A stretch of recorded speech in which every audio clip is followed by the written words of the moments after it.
जी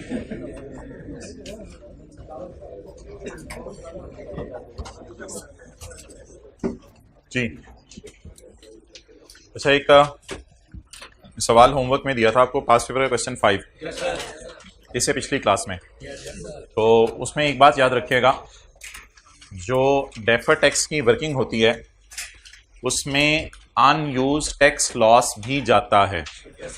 और defer tax की working में unused tax loss carrying amount वाले कॉलम में नहीं आता, टैक्स बेस वाले कॉलम में नहीं आता, डिफरेंस वाले कॉलम में नहीं आता, बल्कि अनयूज लॉस पे टैक्स रेट लगता है और जो भी टैक्स निकलता है उसको डेफर टैक्स एसेट कहते हैं और वो डायरेक्ट नजर आता है हमारे टैक्स वाले कॉलम में, डायरेक्ट नजर आता है टैक्स वाले कॉलम में। ओके अच्छा, ये अक्सर लोग पासवर्ड और यूजर नेम पूछ रहे हैं, तो ये जिन्होंने नोट नहीं किया हुआ, टेस्ट का सोल्यूशन भी यहाँ अपलोडेड होता है और साथ लेक्चर नोट्स भी अपलोड होते हैं। दानिश, सारे लेक्चर नोट्स सभी वाले ना एक फाइल बनवा दें, लेक्चर 1 से लेके 50 तक, और फाइल बनवा के इधर वेबसाइट पे भी अपलोड एक ही फाइल करवा दो, ताकि PDF में सबके पास एक ही फाइल डाउनलोडेड हो आज तक के लेक्चर्स की। ओके जी अब्दुल्ला, इनको छोड़ने आए आप? हाँ जी, पेजेस ले आए। तो ये अगर आप पास्ट पेपर का क्वेश्चन नंबर 5 देखें, इसका सॉल्यूशन किस पेज पे है? हाँ जी, 340 पे। तो सवाल के अंदर एक लाइन दी हुई थी पॉइंट 6 में, सवाल पूरा पढ़ लें, कोई नहीं 5-7 मिनट लग जाएं। Waqar limited has provide you the following information for determining its tax and deferred tax for the year 2006 and 7। During the year 7 the company's accounting profit before taxes 40 million, लेकिन पिछले साल का था 30 मिलियन। तो प्रॉफिट 2 सालों का है, तो करंट टैक्स की वर्किंग भी सिर्फ 2 साल की हो सकती है। द प्रॉफिट में कैपिटल गेन पड़ा हुआ है 10 मिलियन का और 8 मिलियन का which is exempt from tax.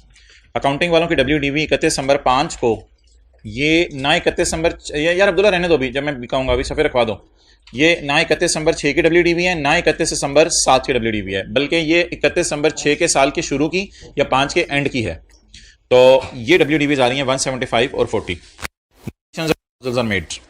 Machinery was acquired on यकम जनवरी 5। मशीनरी खरीदी गई थी किस दिन? यकम 5 को, और यानी कि ना 7 में ना 6 में, बल्कि उससे भी पिछले साल 5 के शुरू में। And is being depreciated line basis over its estimated life of 8 years।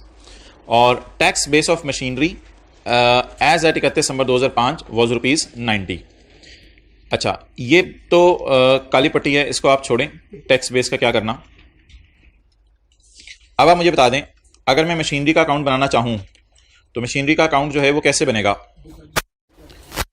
Machinery का, ये 31 दिसंबर 5 की बुक वैल्यूज अवेलेबल हैं 175, तो ये यकम जनवरी 6 की ब्रॉड डाउन बुक वैल्यू बन जाएगी। कितनी? 175। क्लियर हो गया? अच्छा, अब डेप्रिसिएशन जो है वो आपको पता है 6 में, और डेप्रिसिएशन 7 में भी चार्ज होगी। तो ये जो कैरी डाउन निकलेगा ये 31/12/6 का कैरी डाउन होगा, ये ब्रॉड डाउन बन जाएगा यकम जनवरी 7 का, और ये कैरी डाउन 31/12/7 का निकलेगा।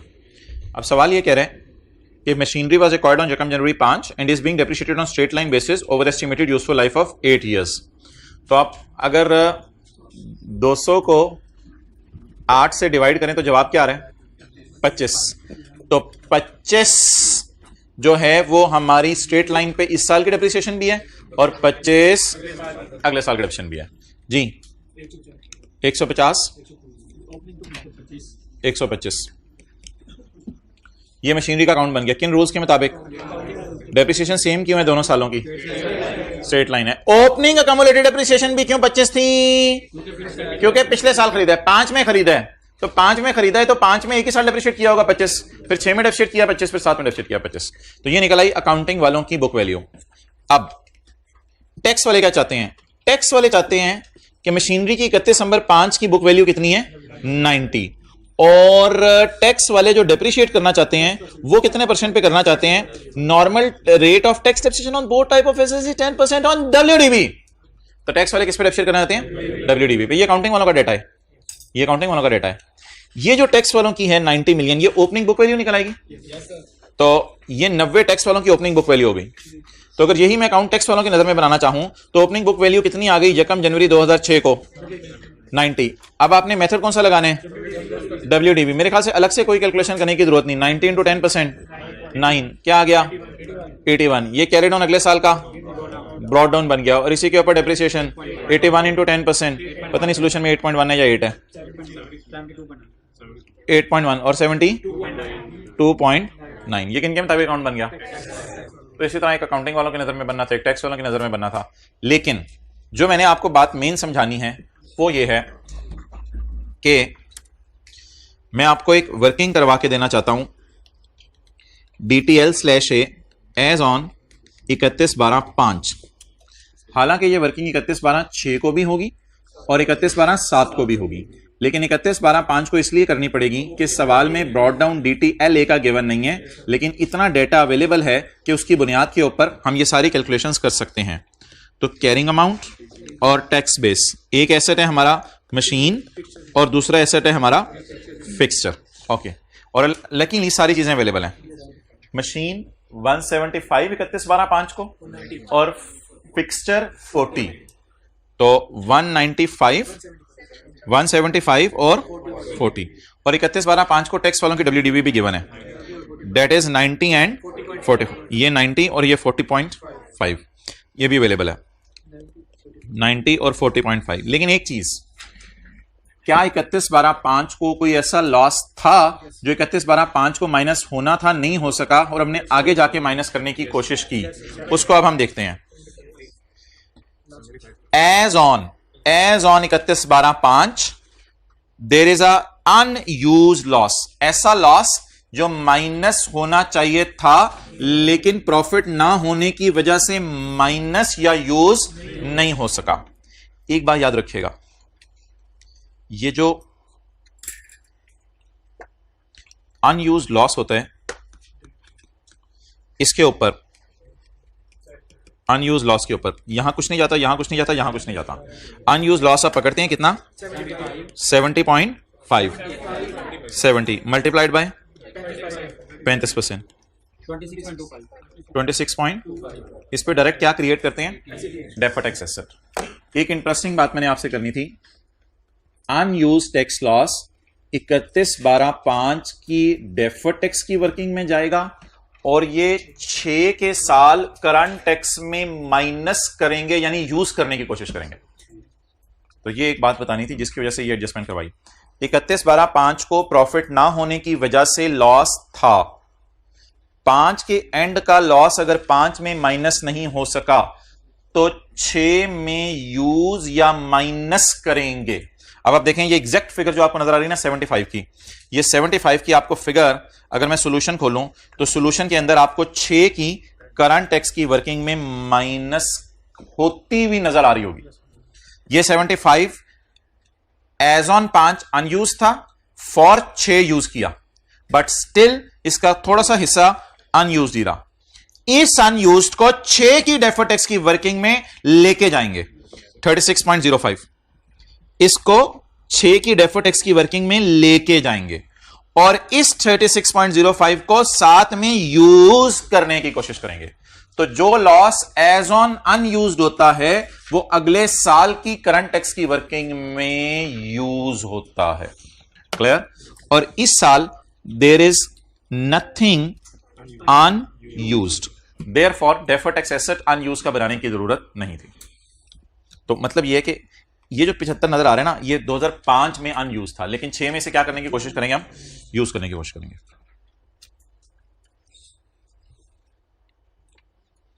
चलें जी, FAR 1 पढ़ना शुरू करते हैं। रिवैल्यूएशन, रिवैल्यूएशन पेज नंबर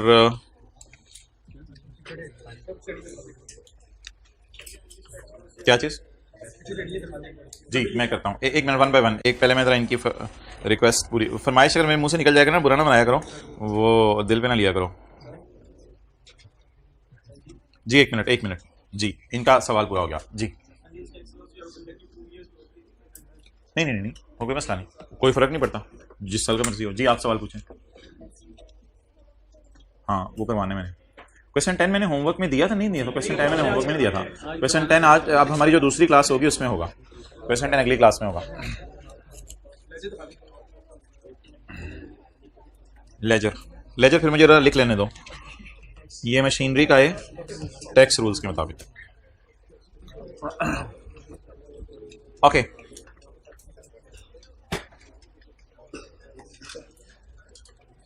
ये आपने देखा होगा कि थोड़ी सी आपको टफ टाइम दे रही है पीपी वाली चीजें, कभी डेप्रिसिएशन आ रही है, कभी डिस्पोजल आ रहा है, कभी कुछ आ रहा है।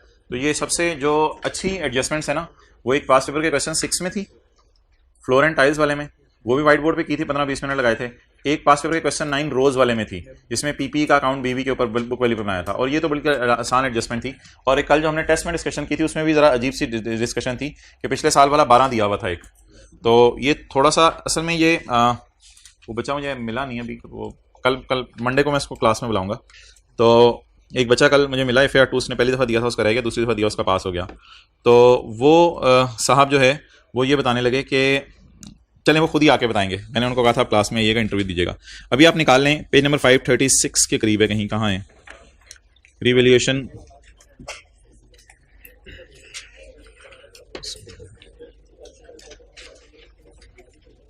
हाँ हाँ तो वो ये बताने लगे कि क्लास के अंदर एक बात आपने की थी जिसने मुझे फ़ायदा दिया और जिसके ऊपर अमल करने से काफ़ी फ़ायदा हुआ।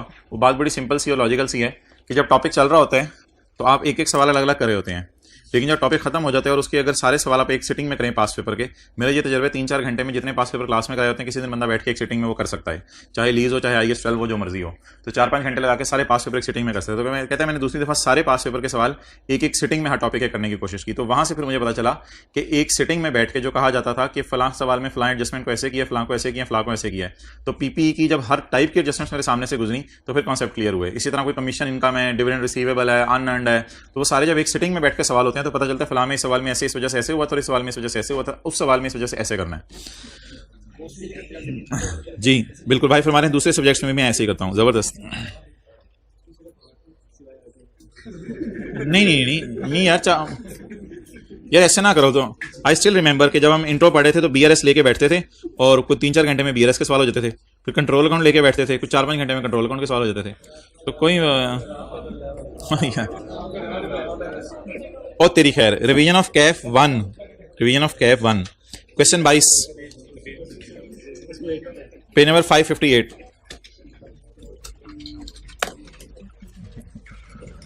कुछ सब्जेक्ट्स साइकेप ने अपग्रेड कर दिए, कुछ डाउनग्रेड कर दिया है।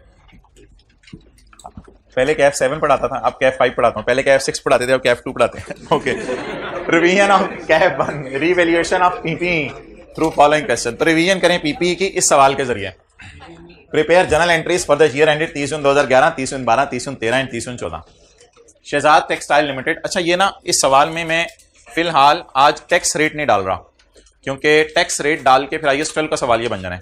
तो फिलहाल प्योरली हम IAS 16 का सवाल करेंगे और टाइम बचा तो फिर IAS 21 का सवाल भी ये कर लेंगे, रिवैल्यूएशन वाला। शहजाद टेक्सटाइल लिमिटेड परचेज अपना कुछ भी नहीं होगा, उसमें इन सारी फिगर्स को एक्सचेंज रेट से मल्टीप्लाई करना होगा। IAS 21 में तो आसान सी चीज है। Shahzad textile limited purchase a plant for 500 million रकम जुलाई 2010। The plant is an estimated useful life of 10 years and no residual value. STML uses revaluation model for subsequent measurement of PPE। बाद में इनिशियल मेजरमेंट कॉस्ट पे होती है, हमेशा subsequent measurement में कहते हैं मैं रिवैल्यूएशन मॉडल पसंद करता हूं।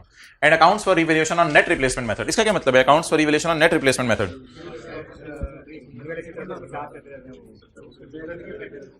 एक एंट्री FR1 में होती थी अकमुलेटेड डेप्रिसिएशन डेबिट एसेट क्रेडिट। इस एंट्री का मतलब है एसेट को नेट पे ले आना, तो ये भी मैं आपको करके दिखाऊंगा, वैसे आपको भूली होगी। तो वो जो एंट्री होती थी अकमुलेशन डेबिट एसेट क्रेडिट, ये वो वाली एंट्री रेफर कर है। तो the details of the revaluation performed by independent valuer as follows. पहले साल के आखिरी दिन रिवैल्यू हुआ या दूसरे साल के पहले दिन? 30 जून 11 को रिवैल्यू हुआ या यकम जुलाई 11 को? पहले साल के आखिरी दिन रिवैल्यू हुआ या दूसरे के पहले? दूसरे के पहले दिन। अगली बात, फिर उसके बाद अगले साल के पहले दिन, फिर उससे अगले साल के पहले दिन। ओके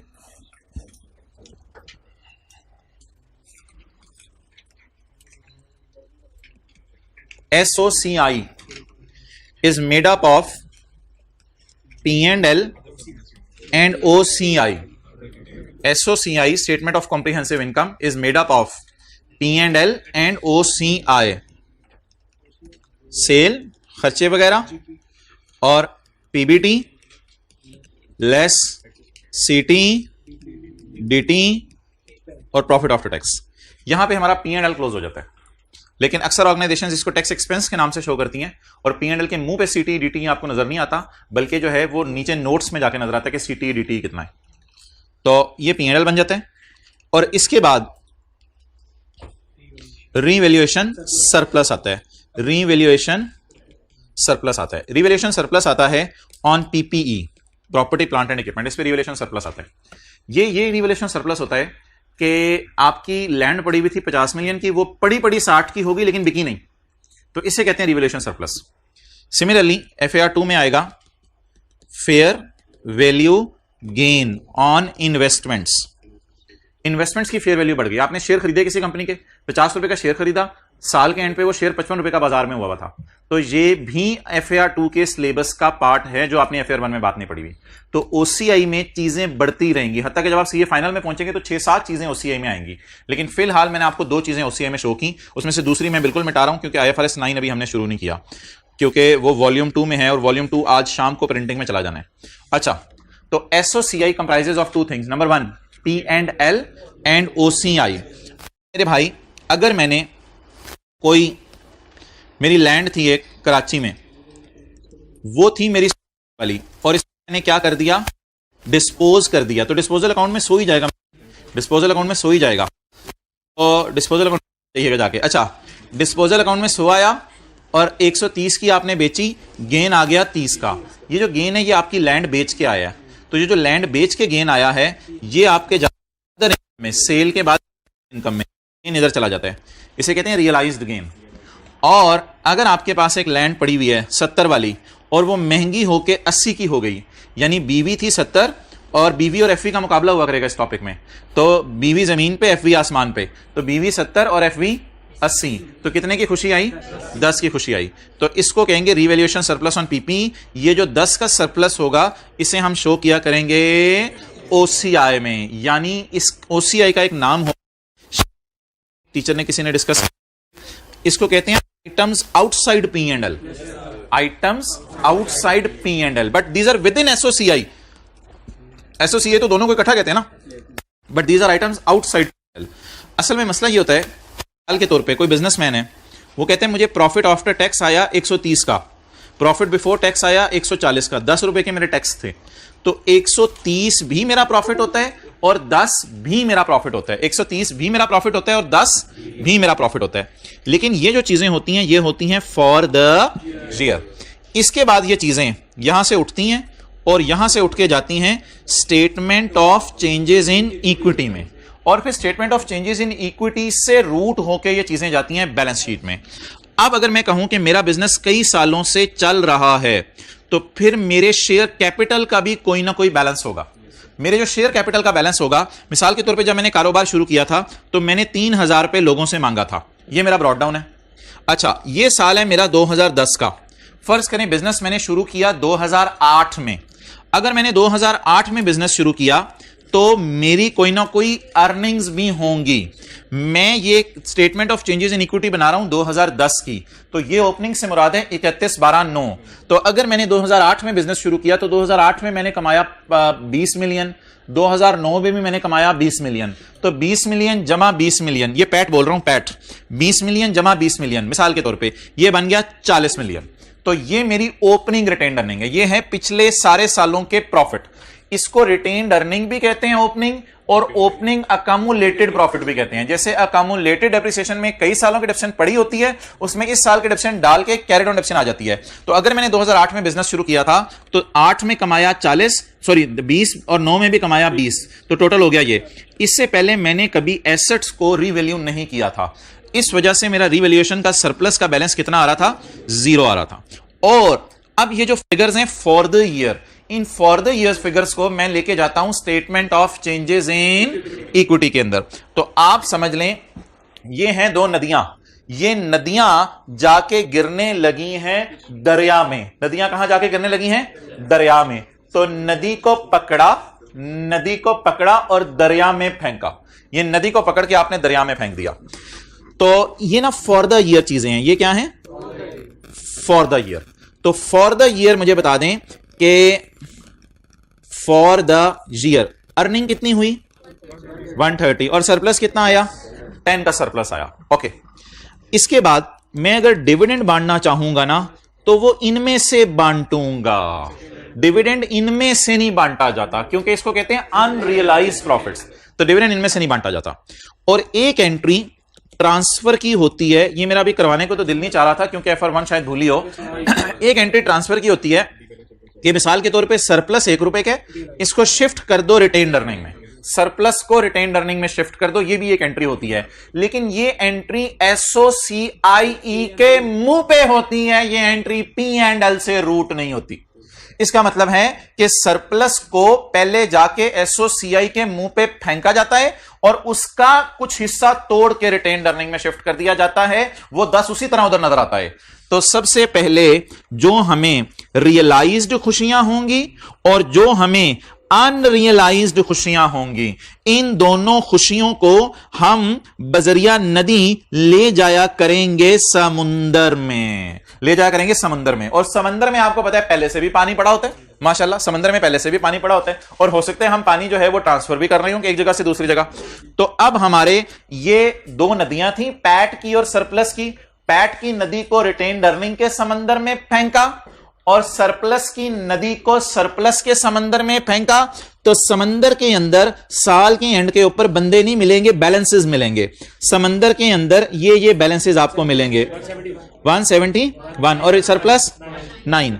अब जब बबलू बैलेंस शीट हम बनाएंगे तो बैलेंस शीट के अंदर हमारी आएगी इक्विटी। तो statement of changes in equity के कैरी डाउन हमारे अब आएंगे। शेयर कैपिटल 3000, आज तक की अर्निंग 171 और revaluation surplus 9। This is my equity as on या for the year? As on. ये मेरी इक्विटी होगी जो बैलेंस शीट के अंदर नजर आएगी। ओके, पहले चीजें कहां जाती हैं? SOCI में, फिर SOCI से SOCIE में और फिर SOCIE से बैलेंस शीट के फेस पे।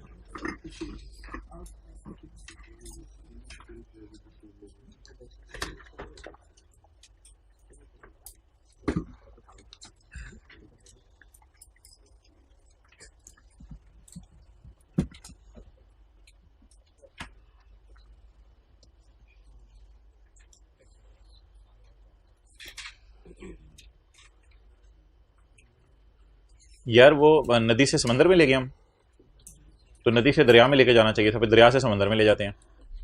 तो इस तरह कर लें शर्ट। ये देखें, इधर देखें, नदी नदी नदी देखें, नदी ले गए दरिया में और ये 171 और 9 ले गए समंदर में।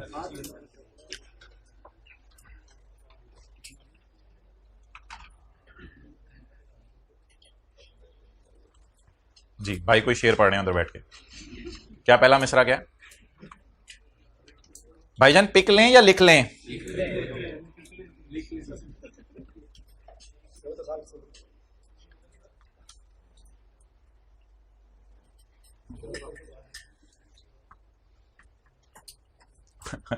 वो ना मोबाइल पढ़ के होल्ड पे बैठे ना कि ए जरा हो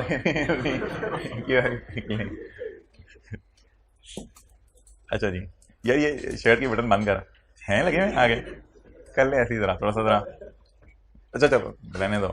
हाँ लिख लो पहले, लिख लो पहले। अच्छा अच्छा पर्सनल बातें हो सकती हैं, आप ये तो नहीं कहेंगे कि हो सकती हैं? वैसे माइंड कर जाते हैं ऑनलाइन में तो बम्बास्टिक किस्म के कोई रिप्लाई भी कर देते हैं बच्चों। शायद टीचर नहीं सामने होता, इस वजह से आप लोग भी कभी किया ऑनलाइन में ग्रुप में मैसेज मुझे ऐसा? ओके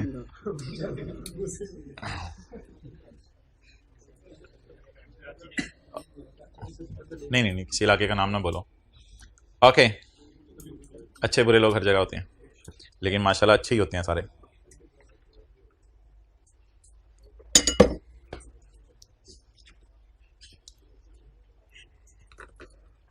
अच्छा ये बड़ी खुशी होती है मुझे, ऑब्वियसली एक इतवार आ रहा होता है तो पिछला सारा ना रिवाइज हो जाता है, बंदा कंफर्टेबल फील करता है। ये माशाल्लाह आप करते होंगे रिवाइज। अच्छा आप देखें, अगर आप ये सलूक कर रहे हैं तो आपकी नस्लें क्या करेंगी आने वाली, और आप बच्चों का मुस्तकबिल सोचें। बाप ये कर रहा है तो बच्चा क्या करेगा? तो बच्चा तो छुट्टियां भी किया करेगा एक एक दो दो हफ्ते में, और फिर उनके बच्चे क्या करेंगे? तो आपके पोतों ने तो मिटा के रखना है आपको। तो वो आपके भी पियो होंगे जो ओके।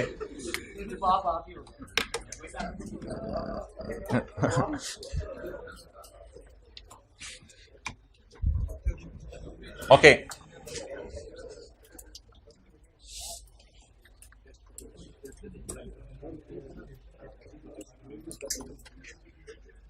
किधर है मार्कर, किधर है ये? अच्छा जी, रिवॉल्यूशन का एक फॉर्मेट आने लगा सामने आपके। तो सर उमेर से कितने लोगों ने पढ़ा हुआ है FR1? अच्छा। सर जवाद से कितने लोगों ने पढ़ा हुआ है स्कैन्स में? अच्छा। और सर नासिर वाद से कितने लोगों ने पढ़ा हुआ है?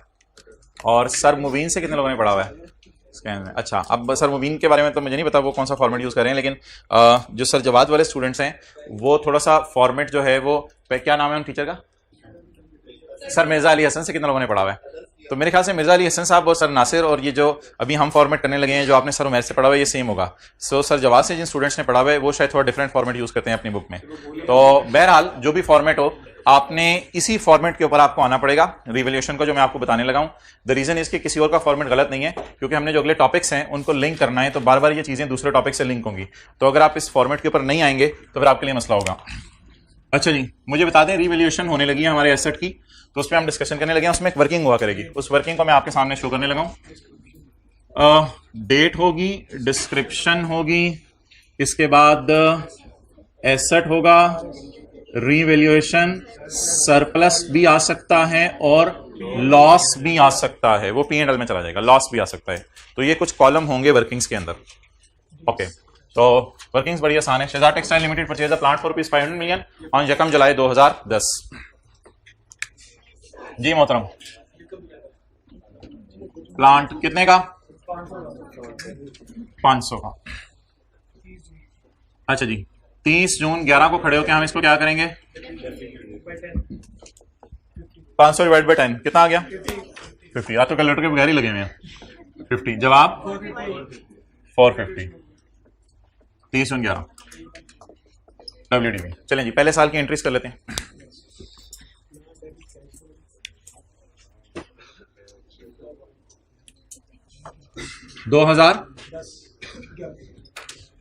पहले साल की एंट्रीज मैं जरा उधर कर रहा हूं स्क्रीन पे, आप लोग इधर कर दीजिएगा। पहले साल की एंट्रीज, अगला सफा खोल लें। पहले साल की एंट्रीज, हंसना नहीं है एंट्रीज के ऊपर। 2011, उधर तो कोई गलत डेट नहीं लिखी हुई। 30 जून 11 का साल, 1 जुलाई 10, प्लानर डेबिट, कैश क्रेडिट कितने से? 5 दफा 100। शिफ्टें नींद की लगाते रहते हैं, 2 2 3 3 शिफ्टें लग रही होती हैं। अच्छा, 30 जून 2011 एंट्री बोलें जी। Depreciation debit, accumulated depreciation credit. जी मोहतरम 50। ये 2 एंट्रीज हो गई।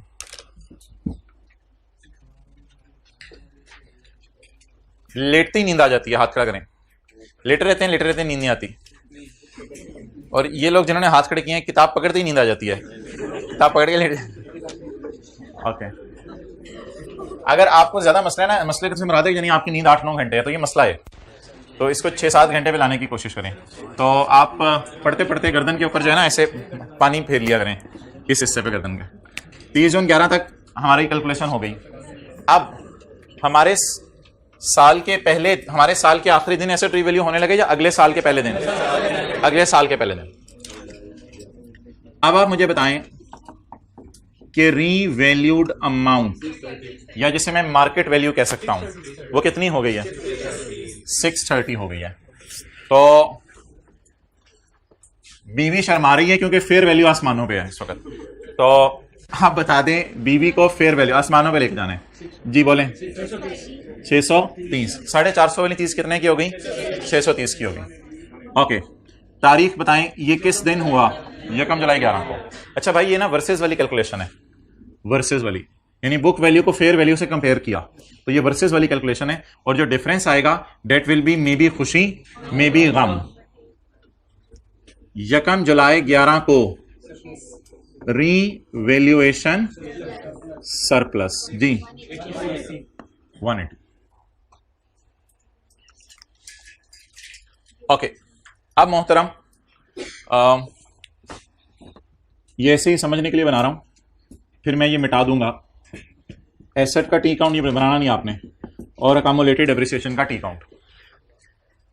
500 रुपए का एसेट खरीदा था, तो यकम जुलाई 2010 एसेट या प्लांट डेबिट और कैश क्रेडिट कितने से?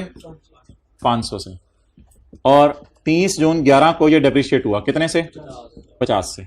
ये एंट्रीज करने के बाद 30 जून 11 को कैरी डाउन 500 और 30 जून 11 को कैरी डाउन 50, क्योंकि पहले साल रिवैल्यूएशन है।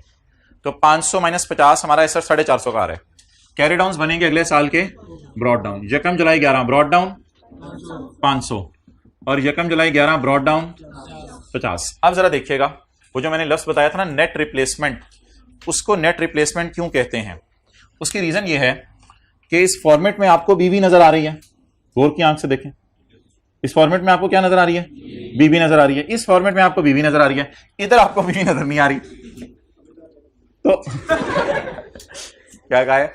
कोई ऐसी बात की है तो रहने दो, वैसे कोई नॉर्मल है तो बता दो। तो ये आपके ग्लासेस का मसला है। अच्छा, अब आप मुझे ये बताएं कि यहां क्या नजर आ रही है? वाज़े तौर पे बीवी नजर आ रही है। यहां वाज़े तौर पे बीवी कैलकुलेट हो सकती है, बट नजर नहीं आ रही वाज़े तौर पे। अच्छा, तो इसका तरीका यह है कि आप अकामुलेटेड डेप्रिसिएशन अकाउंट के बैलेंस को एसेट अकाउंट में शिफ्ट कर दें। इसे कहते हैं नेट कर देना, इसलिए इसका नाम नेट रिप्लेसमेंट है, नेट कर देना। तो एसेट अकाउंट में अकामुलेशन जाती नहीं है, लेकिन ले जाएं। तो एसेट अकाउंट में जरा अकामुलेशन लेके जाएं। इसे कहते हैं वार्म अप की एंट्री। एसेट अकाउंट को आप वार्म अप करेंगे ताकि एसेट अकाउंट कॉस्ट पे नजर ना आए, बल्कि बुक वैल्यूज शो करने लग जाए। तो इसको हम आज के बाद क्लास में वार्म अप की एंट्री क्या करेंगे? एसेट भाईजान तैयार हो जाए, रिवैल्यूएशन का टाइम आ गया। एसेट भाईजान तैयार हो जाए, रिवैल्यूएशन का टाइम आ गया। तो एसेट अकाउंट को तैयार करें, लेकिन इस अकाउंट की धज्जियां बिखर जाती हैं और ये अकाउंट किताबों से फारग हो जाता है फौरन जैसे ही आपने इस 50 को फेंका उधर। इस 50 को ले जाएं प्लांट में, तो इस 50 को यहां ले जाएं। तो अब अगर आप दिल की आंख ना भी देखें, नेकेड आई से भी 450 नजर आ रहा है। अब ये ना कहिएगा मुझे इधर भी नजर नहीं आ रहा, तो फिर मसला है। 500 माइनस 54, इधर वाजे 450 नजर आ रहा है।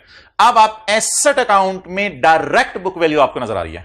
और एंट्री क्या है? जब शुरू में टीचर्स एंट्री करते थे तो यहां और यहां लिखते कुछ नहीं थे, क्योंकि वो चीज कंफ्यूज करती है। तो एंट्री है plant credit accumulated depreciation debit. तो इसे कहते हैं रीवैल्यू करने से पहले एसेट अकाउंट को तैयार करना। एसेट अकाउंट को तैयार करना कि भाईजान आप तैयार हो जाएं, अब क्या शुरू होने लगी है? रीवैल्यूएशन शुरू होने लगी है। ये साल कौन सा है? 30 जून 12। ये तो खत्म हो गया ना 30 जून 11। अब ये यकम जुलाई 11 से जिन्होंने टैक्स पढ़ा हुआ है, नहीं भी पढ़ा हुआ, यकम जुलाई 11 से 30 जून 12 का साल शुरू हो गया ना। तो अब 30 जून 12 के साल की एंट्रीज मैंने यहां की है, पिछले साल की एंट्रीज मैंने उधर कर दी थी। आप बता दें इधर से क्या शिफ्ट करें प्लांट अकाउंट में? कितना, किस दिन? यकम जुलाई 11 को। जिस दिन रिवैल्यूएशन होगी उसी दिन एसेट को आपने वार्म अप करना है। वार्म अप करके इसको बुक वैल्यू के ऊपर ले आना है। यकम जुलाई 11 accumulated cost minus accumulation is called as book value. Now this account is showing book value. इस तरह काट के हम शो तो नहीं करेंगे पेपर में, बट ये अकाउंट बुक वैल्यू शो करने लग गया। अब आप क्या करें? अब आप एसेट को रीवैल्यू कर दें। तो पहले मुझे ये एंट्री बता दें, जो मैंने बीडीज की एंट्री नहीं होती। अब क्या करूं मैं? अकामुलेटेड डेप्रिसिएशन के अंदर इस साल का बैलेंस या जितना आज तक का बैलेंस है, जितना भी आज तक का बैलेंस है, उसको किस अकाउंट में शिफ्ट कर दें? प्लांट अकाउंट में। तो ये रीवैल्यूएशन की एंट्री का इंटीग्रल पार्ट है। यकम जुलाई 11। इस एंट्री के बाद अकामुलेशन अकाउंट किताबों में नजराना बंद हो जाता है। अकामुलेटेड डेप्रिसिएशन अकाउंट नजराना बंद मींस इसका बैलेंस 0 हो जाता है। और क्रेडिट 50 वार्म अप की एंट्री। अब अगली एंट्री कर दें, 180 की एंट्री बताएं। 450 पे तो आ गया ना। अब 630 तो कैरी डाउन टाइप चीज है, तो 630 की एंट्री नहीं होगी। फॉर द ईयर कितना आया? 180। 180 की एंट्री बताएं। यकम जुलाई 11 प्लान डेबिट रिवैल्यूएशन सरप्लस आपने क्रेडिट, ऊपर देखें, टाइम दूंगा नोट करने का, ऊपर देखें। आपने रिवैल्यूएशन सरप्लस क्रेडिट करना है, अदर इनकम को क्रेडिट नहीं करना। अगर अदर इनकम आपने क्रेडिट कर ली तो ये जो पी एंड एल में पैट से ऊपर ऊपर नजर आएगी और ये रियलाइज गेन टाइप की चीज बन जाएगी। तो इस गेन को अनरियलाइज रखना है, इसलिए आपने इसको डालना है रीवैल्यूएशन सरप्लस में। लेकिन आपने इधर आज के बाद ओसीआई का लफ्ज जरूर लिखा करना है, क्योंकि ये ओसीआई फॉर द ईयर है, ये ओसीआई फॉर द ईयर है। तो फॉर द ईयर जब भी ओसीआई आएगा साथ लफ्ज लिखा करेंगे हम ओसीआई का। तो ये ओसीआई में जाना है, यानी एसओसीआई में पी एंड एल और ओसीआई, ओसीआई में कितना जाना है 180। अभी मैं एंड पे पी एंड एल और ओसीआई के एक्सट्रैक्ट्स भी बना के आपको दिखाऊंगा। जी कितना चला गया 180। तो हमारा एसेट 180 से महंगा हो गया। Plant debit, revaluation surplus, credit. Okay, now we are supposed to calculate the depreciation. अब हमने डेप्रिसिएशन कैलकुलेट करनी है, यहां तक नोट कर लो। ये टी काउंट नहीं बनाने,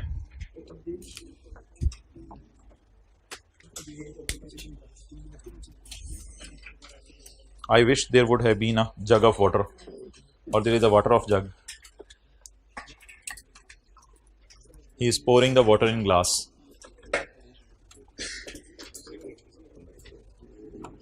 मेरा इंग्लिश की रिवीजन होती रहती है ना। साथ वाले से एक दिन इंग्लिश बोलें जरा पूरा दिन, अभी से जरा ट्राई करें।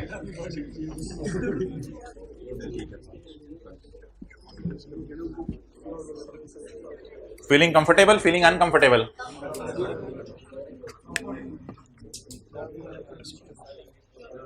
ओके, अब आप मुझे बता दें क्या 12 के साल में डेप्रिसिएशन चार्ज होगी है या भी करनी है? करनी है। अच्छा, छोटी छोटी सी लॉजिक्स रिवैल्यूएशन की समझते रहे। माना कि आपको रिवैल्यूएशन का टॉपिक आता है, छोटी छोटी लॉजिक समझते रहने हैं।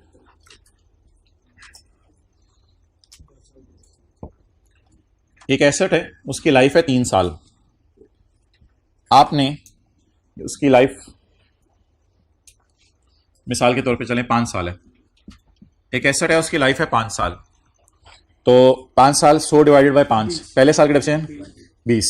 ये बुक वैल्यू कितनी आ गई 80। ये बीवी है। इससे ना आपने सोचा इस एसेट को किस पे ले जाएं? फेयर वैल्यू पे, रीवैल्यूड अमाउंट पे ले जाएं। तो ये 80 वाला एसेट फर्ज करता हूं मैं 200 का हो गया। ओए होए होए होए होए, 80 वाला एसेट कितने का हो गया? 200 का हो गया। अब आपकी बुक्स में एसेट 80 पे नजर आ रहा है या 80 जमा 120 की खुशी 200 पे नजर आ रहा है? अब आपको मजबूरन 200 को 4 पे डिवाइड करना पड़ेगा, फुली डिप्रिशिएट होगा। तो जब भी रिवैल्यूएशन होती है तो हम मजबूर होंगे रिमेनिंग लाइफ पे डिप्रिशिएट करने पे, और इसकी लॉजिक आपको ये मैंने दे दी है। अगर आप स्टिल 200 को 5 पे डिवाइड करेंगे ना, ये जो मार्केट वैल्यू है, अगर इसको 5, अगर 200 को आप 5 पे डिवाइड करेंगे ना, तो फिर 40 40 40 40, फिर एंड पे कुछ बुक वैल्यू बची होगी, वो पता नहीं क्या चीज होगी। तो इसलिए बाय डिफॉल्ट याद रखिएगा, जब भी हम रिवैल्यूएशन करेंगे तो फिर उसके बाद से जो डेप्रिसिएशन होगी वो ओरिजिनल लाइफ पे नहीं निकालेंगे बल्कि रिमेनिंग लाइफ पे निकालेंगे। ये थोड़ी सी वजह बताइए आपको। अच्छा, आपने डेप्रिसिएशन कैलकुलेट करनी है। डेप्रिसिएशन कैलकुलेट करते हुए 2-3 टॉपिक्स में ये बात हेल्प आउट करेगी। इस बात को पल्ले बांध लें और आज के बाद गौर से सुन लें। डेप्रिसिएशन कैलकुलेट करते हुए आपने डेप्रिसिएशन कैलकुलेशन की डेट सामने नहीं लिखनी जब तक कि इसकी फिगर निकलना है, क्योंकि इस बुनियाद पे एक कंफ्यूजन हो सकती है। इसलिए डेप्रिसिएशन की डेट नहीं सामने लिखनी, बल्कि आपने सिर्फ डेप्रिसिएशन की फिगर निकालनी है। बता दें जी, मैंने किसको डेप्रिशिएट करना है? 630 को। किसको डेप्रिशिएट करना है? 630 को। और आपने इस फिगर पे उंगली रखनी है और आपने इस फिगर पे उंगली रखनी है। ये बातें आसान आसान है, लेकिन देखें, आपने इन दोनों फिगर्स पे उंगली रख के पूछना है कितना अरसा हो गया इस्तेमाल होते हुए? 1 साल। टोटल लाइफ 10, 1 इस्तेमाल हो गया, पीछे कितनी? 9। तो ये ना कहिएगा पहले साल 10 से डिवाइड कर दो, अगले साल 9 से डिवाइड। बड़ी बात बताई आपने। और भाईजान हम ऐसा भी किया करेंगे कि 2010 में एसेट खरीदा, 2030 में जाके डायरेक्ट जब मार्केट एफिशिएंसी निकलवाया करेंगे। तो इसलिए फिर ये चीज आपको हेल्प आउट करेगी। तो आई एम गोइंग टू से what I have already said. Depreciation का लफ्ज लिखेंगे, अमाउंट निकालेंगे, फिर जाके आपने यहां डेट लिखनी है। अब डेप्रिशिएट किसको करना है? 630 को। 630 किस दिन की वैल्यू है? इस वैल्यू से ऊपर जाके देखें ऑलरेडी एसेट कितने साल इस्तेमाल हो चुके हैं? 1। तो टोटल कितना इस्तेमाल होने? 10। तो remaining 9। 630 divide by 9, 70। Clear? Okay, अब आप मुझे ये बताएं, अगर मैं पहले डेट लिख देता तो डेप्रिसिएशन हो तो 30 जून 12 को रही है, तो कोई बेचारा गलती से इस पे उंगली रख के समझता कि 2 साल इस्तेमाल हो गया, शायद 8 साल रिमेनिंग लाइफ है। ये बात गलत है। डेप्रिसिएशन 4 जिस दिन कर रहे हैं इफेक्टिव तो इस दिन से कैलकुलेट हो रही है ना। तो इसलिए मैंने हिंट दिया आपको कि डेप्रिसिएशन जब तक कैलकुलेट ना कर लें तब तक डेप्रिसिएशन के सामने डेट नहीं लिखनी। तो आप डेप्रिसिएशन कैलकुलेट कर लिया, आप डेट लिखनी है लिखें। तो डेप्रिसिएशन 30/11 तक की चार्ज हो चुकी है। अब किसने खड़े होकर चार्ज किया? 30/12 तक की। ओके, अब एक चीज मैंने आपके सामने अभी हाइड की हुई थी, उसे मैं शो करने लगा हूं, वो ये कि रिवैल्यूएशन सरप्लस का भी हम टी काउंट टाइप कोई साथ ही बनाते रहेंगे। ये स्टेटमेंट फॉर्म में बन रहा है लेकिन टी काउंट टाइप साथ ही बनाते रहेंगे। क्या ये सरप्लस इस साल आया या इससे पहले भी था? इस साल आया। इस साल कितना आया? इस साल जो आया वही एज ऑन भी है। इस साल जो आया वही एज ऑन भी है क्योंकि इससे पहले कभी सरप्लस नहीं आया। क्लियर हो गया? अच्छा जी, ये तो मैंने वैसे ही शो कर दिया और ये एंट्री भी जरा आसान होगी। देखें आप, प्लान डेबिट प्लस साइन और रिवैल्यूएशन सरप्लस क्रेडिट नेचर का अकाउंट है, रिवैल्यूएशन सरप्लस क्रेडिट। अच्छा, आम हालात में एसेट कितना डेप्रिशिएट हो रहा है? 50 रुपए। आम हालात में एसेट कितना डेप्रिशिएट हो रहा है? 50 रुपए। लेकिन इन खास हालात में एसेट कितना डेप्रिशिएट हो रहा है? 70। एसेट कितने से ज्यादा डेप्रिशिएट हो रहा है? 20 से। ये 20 किस वजह से आ रहा है ज्यादा? वैल्यूएशन की वजह से। तो अब इस 70 रुपए की एंट्री मुझे पहले कराएं, फिर एक इधर फिगर लिख के उसके ऊपर अलग डिस्कशन हमारी होगी। तो 30 जून 12 को 70 रुपए की एंट्री करवाएं। डेप्रिसिएशन एक्सपेंस डेबिट और अकामुलेटेड डेप्रिसिएशन। अकामुलेशन अकाउंट की बात याद रखिएगा, जीरो हो चुका हुआ है, जीरो हो चुका है। आपने अकाउंट दोबारा खोल लिया किताबों में, लेकिन अब इसमें सिर्फ 1 साल की डिडक्शन डालने लगे आप, और इसमें आप पढ़ी भी 1 साल की डिडक्शन होगी। कितना हो गया? 70। Depreciation debit, accumulation credit. Okay, अब मोहतरम एक मसला हो गया। मसला ये हो गया कि आपने 2012 में P&L में डेप्रिसिएशन डाल दिए 70। आम हालात में कितनी आनी थी? 50। कितनी ज्यादा डाल दी? 20। जो 20 की ज्यादा डाली डेप्रिसिएशन, 20 की डेप्रिसिएशन ज्यादा डालने की वजह से पैट कम हो गया। पैट क्या हो गया 20 से?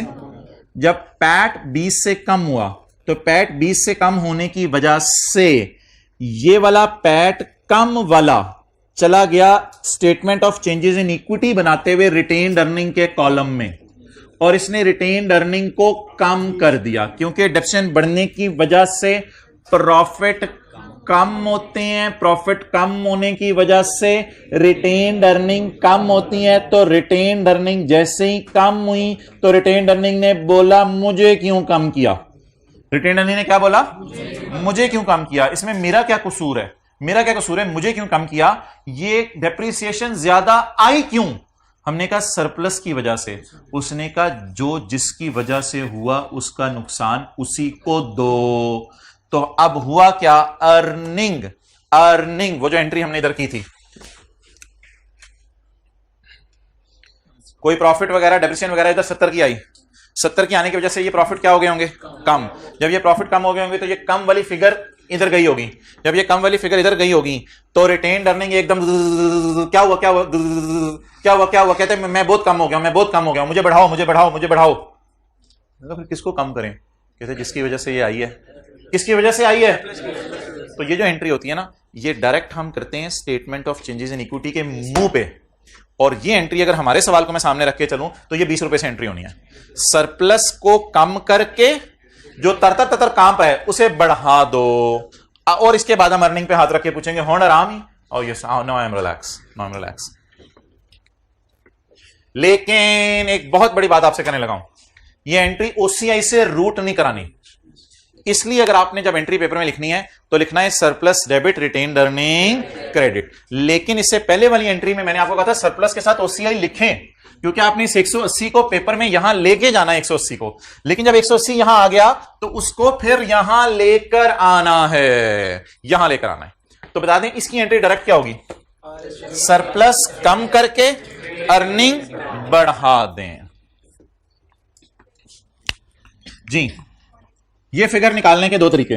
पहला तरीका, आम हालात की डेप्रिसिएशन 50, खास हालात की 70, रिवैल्यूएशन की वजह से कितनी ज्यादा डेप्रिसिएशन? 20। सरप्लस से कम कर दें, अर्निंग की बजाय सरप्लस से कम कर दें। दूसरा तरीका, 180 को डिवाइड करें 9 से, you will get the same figure. कितना आ गया? 20। इस 20 की एंट्री सरप्लस डेबिट और रिटेन्ड अर्निंग क्रेडिट।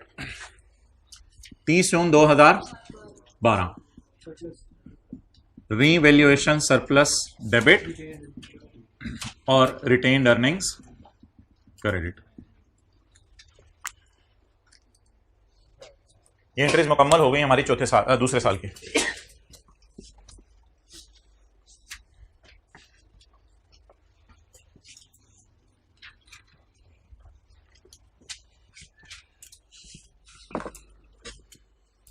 ये हम क्या पढ़े हैं? सिर्फ IFRS।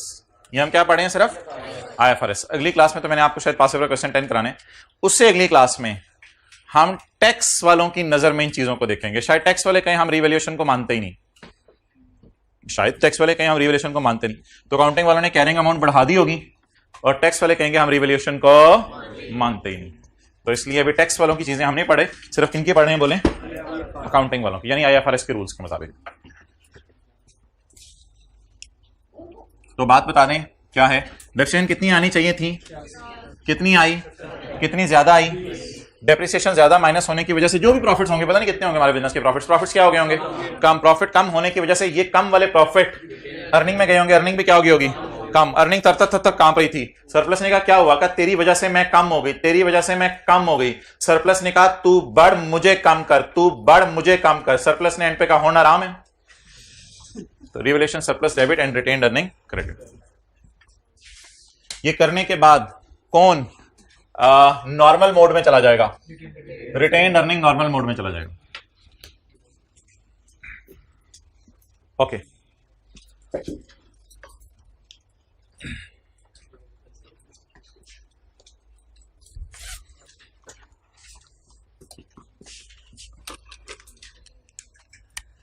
ये हमारा पहला साल था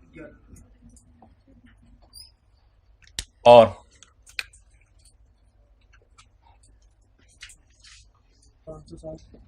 500 ये हमारा कौन सा साल है? दूसरा साल। 2 साल में कमल हो गया। हम तीसरे चौथे की तरफ मूव करते हैं।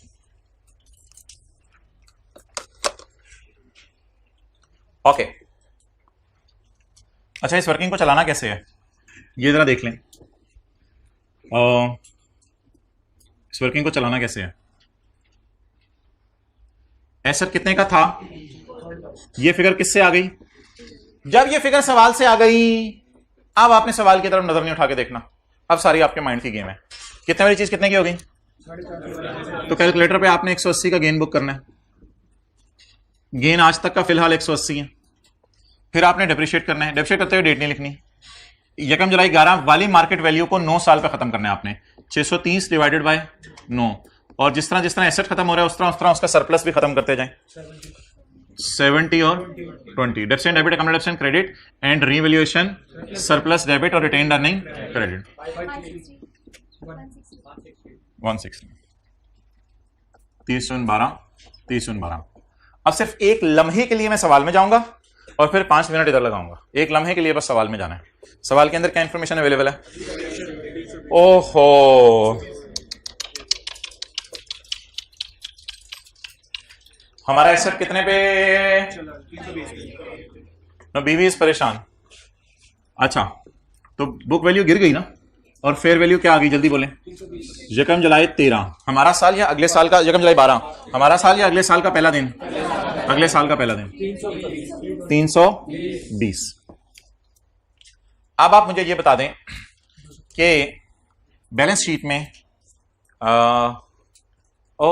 इधर P&L में नहीं, SOCIE में नहीं, बैलेंस शीट में। बैलेंस शीट में सरप्लस कितना नजर आ रहा है?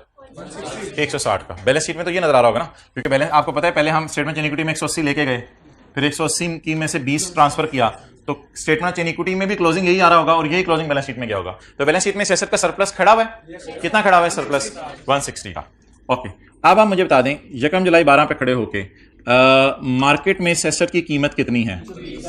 320। तो मुझे बता दें रिवैल्यूएशन सरप्लस आया या रिवैल्यूएशन लॉस आया? लॉस कितना आया? 240। अब ये जो 240 का लॉस आया, क्या 240 का नुकसान मैं P&L में शो कर दूं और बैलेंस शीट में 160 पड़ा रहने दूं?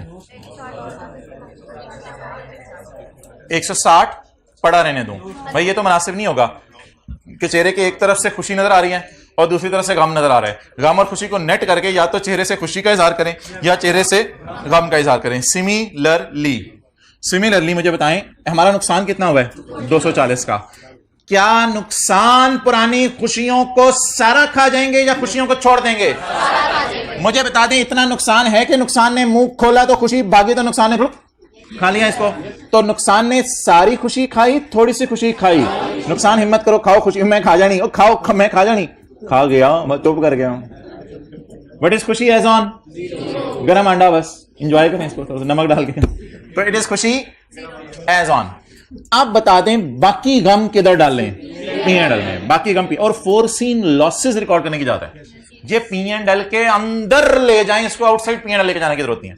तो ये नुकसान है, इस नुकसान को नुकसान बुक होने दे P&L के मुंह पे खर्चे के तौर पे। 80 240 माइनस 160 इज इक्वल टू 80। ये नुकसान है। व्हाट इज द नुकसान एज ऑन? 80। आज तक का नुकसान भी यही है। लेकिन भाई जनरल एंट्री ना सिर्फ इसकी होती है। जनरल एंट्री ना इधर देखें, ना ब्रॉड डाउन की होती है, ना कोई कैरी डाउन टाइप चीज की होती है। जनरल एंट्री सिर्फ फॉर द ईयर की होती है। क्या रिवैल्यूएशन की एंट्री कर दूं या रिवैल्यूएशन की एंट्री से पहले वार्म अप की एंट्री होगी? तो ये एंट्री करने से पहले इस जैसी एंट्री कर लें। लेकिन मुझे बता दें कम रिडक्शन अकाउंट में आप बैलेंस पड़ा ही कितना हुआ है? सिर्फ 70 का पड़ा हुआ है, क्योंकि पुराना शिफ्ट हो गया हुआ है। तो अब तारीख बोलें। एक तो मेरा जीयर है ना, वो तो 30/13 है, लेकिन तारीख कुछ और होगी। 1 जुलाई 12। तो साल के पहले दिन एसेट रिवैल्यू हो रहे हैं और साल के पहले दिन इसको वार्म अप करें। वार्म अप करने की एंट्री अकामुलेटेड डेप्रिसिएशन डेबिट और प्लांट क्रेडिट 70 से डन। अच्छा जी, अब आप मुझे बताएं कि 1 जुलाई 12 को रिवैल्यूएशन की एंट्री कोई सोचने की जरूरत नहीं है, सादा सी एंट्री। प्लांट क्रेडिट कितने से? 240 से। कुछ उस क्लास में देख नहीं रहे। प्लांट क्रेडिट कितने से? 240 से। सरप्लस इन ओसीआई डेबिट, ये फॉर द ईयर ओसीआई में जाएगा। सरप्लस इन ओसीआई, जब भी रिवैल्यूएशन सरप्लस या रिवैल्यूएशन लॉस आएगा ना, इसको आपने ओसीआई में लेके जाना है। सरप्लस इन ओसीआई डेबिट यानी नुकसान टाइप की चीज है। सरप्लस इन ओसीआई डेबिट और P&L डेबिट। चलें जी, P&L debit, revaluation surplus in OCI debit and plant credit कितने से? Plant credit 240।